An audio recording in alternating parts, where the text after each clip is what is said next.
এই গাড়ি চালাই মজা লাগে না, এই গাড়ি চালাই।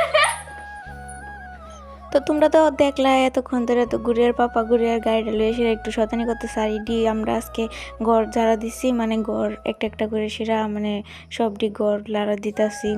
সামনে তো দুর্গা পূজা আইতাছে, তো তার লেগে এদিকে যে মানে কাপড়টি আছে না যেটি লাগতো না আমরা মানে একদম ছিঁড়া টিড়ে গেছে গাড়ি এটি নিয়ে সেরা আজকে পুরা দিমু।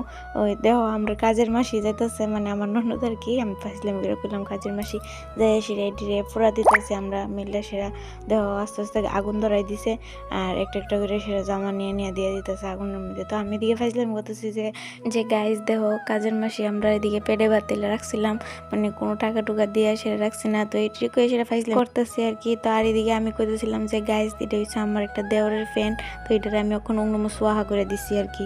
আর এদিকে আমি একটু ভাব মারি লেতেছি তাড়াতাড়ি তাড়াতাড়ি। মাসিমা একটা একটা করে দিচ্ছে, এখানে মাসিমা ঠান্ডা লাগছে মনে হচ্ছে, মাসিমার বাচ্চার জন্য এটা নিয়ে যাবে।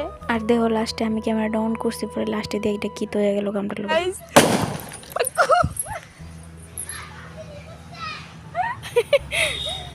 আসলে কি তো হয়েছে জানো, এটার মধ্যে যায় আবর্জনাটার মধ্যে যে একটা সেন্টের বোতল আসলো, এটা আমরা কইতে পারি না, তো এটা মুখটা লাগানো আসলো দিকে ব্লাস্ট করছে। ভাগ্যিস আমরা দূরে আসলাম, যদি আজকে সামনে থাকতাম তাহলে জানি না কি তো হইতো।